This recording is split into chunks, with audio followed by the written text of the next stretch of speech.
কামিনী বাঘিনী নাচে চরের উপর।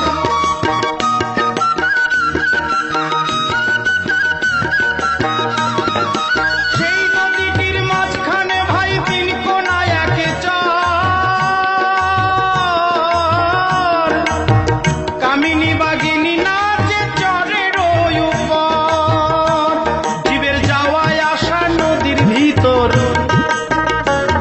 জীবের যাওয়ায় আসা নদীর ভিতর স্বর্গ নরক দুঃখ ক্লেশ। 3 ইঞ্চি নদীতে পড়ে 3.5 হাত নৌকা শেষ। 3 ইঞ্চি নদীতে পড়ে 3.5 হাত নৌকা শেষ।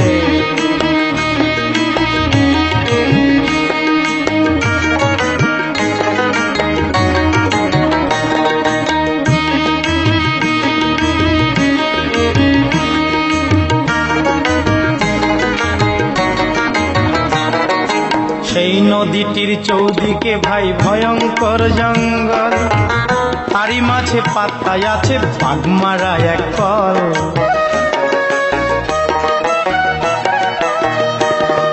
সেই নদীটির চৌদিকে ভাই ভয়ঙ্কর জঙ্গল, আর তারই মাঝে পাতায় আছে বাঘমারা এক কল। যত লোভী কামি যায় রসাতল, যত লোভী কামি যায় রসাতল, দেখে নদীর পরিবেশ। 3 ইঞ্চি নদীতে পড়ে 3.5 হাত নৌকা শেষ। 3 ইঞ্চি নদীতে পড়ে 3.5 হাত নৌকা শেষ।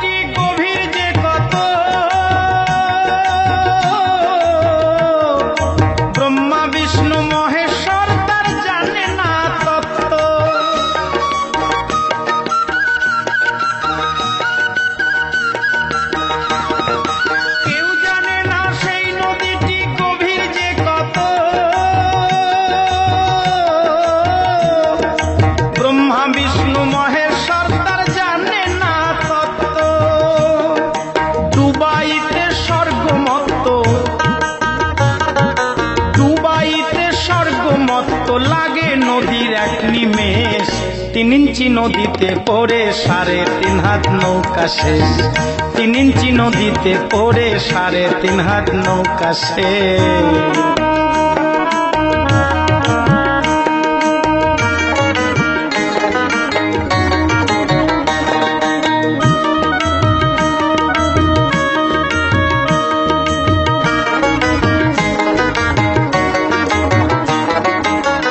সেই নদীতে আসে রে ভাই মাসে মাসে বান, রসিক যারা চিনে ধারা করিতেছে স্নান।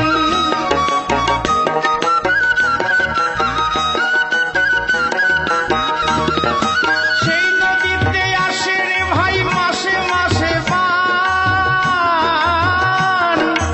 রসিক যারা চিনে ধারা করিতেছে স্নান।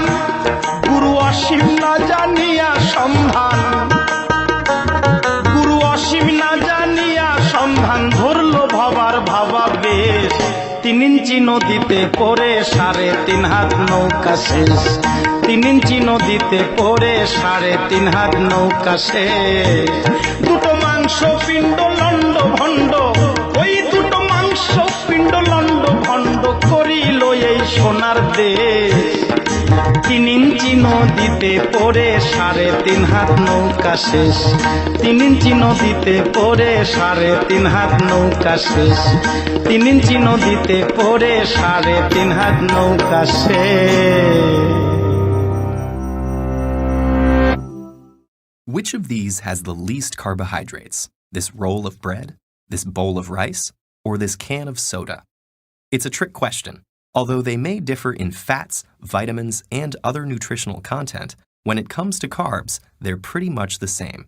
So what exactly does that mean for your diet? First of all, carbohydrate is the nutritional category for sugars and molecules that your body breaks down to make sugars. Carbohydrates can be simple or complex depending on their structure. This is a simple sugar, or monosaccharide. Glucose, fructose, and galactose are all simple sugars. Link two of them together and you've got a disaccharide, lactose, maltose, or sucrose. Complex carbohydrates, on the other hand, have 3 or more simple sugars strung together. Complex carbohydrates with 3 to 10 linked sugars are oligosaccharides. Those with more than 10 are polysaccharides. During digestion, your body breaks down those complex carbohydrates into their monosaccharide building blocks, which your cells can use for energy. So when you eat any carbohydrate-rich food, the sugar level in your blood, normally about a teaspoon, goes up, but your digestive tract doesn't respond to all carbohydrates the same. Consider starch and fiber, both polysaccharides, both derived from plants, both composed of hundreds to thousands of monosaccharides joined together, but they're joined together differently, and that changes the effect they have on your body. In starches, which plants mostly store for energy in roots and seeds, glucose molecules are joined together by alpha linkages, most of which can be easily cleaved by enzymes in your digestive tract. But in fiber, the bonds between monosaccharide molecules are beta bonds, which your body can't break down. Fiber can also trap some starches, preventing them from being cleaved, resulting in something called resistant starch. So foods high in starch, like crackers and white bread, are digested easily, quickly releasing a whole bunch of glucose into your blood, exactly what would happen if you drank something high in glucose, like soda. These foods have a high glycemic index, the amount that a particular food raises the sugar level in your blood. Soda and white bread have a similar glycemic index because they have a similar effect on your blood sugar. But when you eat foods high in fiber, like vegetables, fruits, and whole grains, those indigestible beta bonds slow the release of glucose into the blood. Those foods have a lower glycemic index, and foods like eggs, cheese, and meats have the lowest glycemic index. When sugar moves from the digestive tract to the bloodstream, your body kicks into action to transfer it into your tissues, where it can be processed and used for energy. Insulin, a hormone synthesized in the pancreas, is one of the body's main tools for sugar management. When you eat and your blood sugar rises, insulin is secreted into the blood. It prompts your muscle and fat cells to let glucose in and jumpstarts the conversion of sugar to energy. The degree to which a unit of insulin lowers the blood sugar helps us understand something called insulin sensitivity. The more a given unit of insulin lowers blood sugar, the more sensitive you are to insulin. If insulin sensitivity goes down, that's known as insulin resistance. The pancreas still sends out insulin, but cells, especially muscle cells, are less and less responsive to it. So blood sugar fails to decrease, and blood insulin continues to rise. Chronically consuming a lot of carbohydrates may lead to insulin resistance, and many scientists believe that insulin resistance leads to a serious condition called metabolic syndrome. That involves a constellation of symptoms, including high blood sugar, increased waist circumference, and high blood pressure. It increases the risk of developing conditions like cardiovascular disease and type 2 diabetes.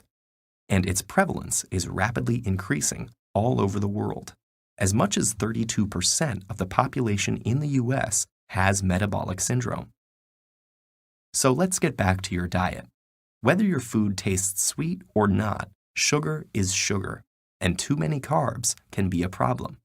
So maybe you'll want to take a pass on that pasta, sushi roll, pita burrito, donut burger sandwich.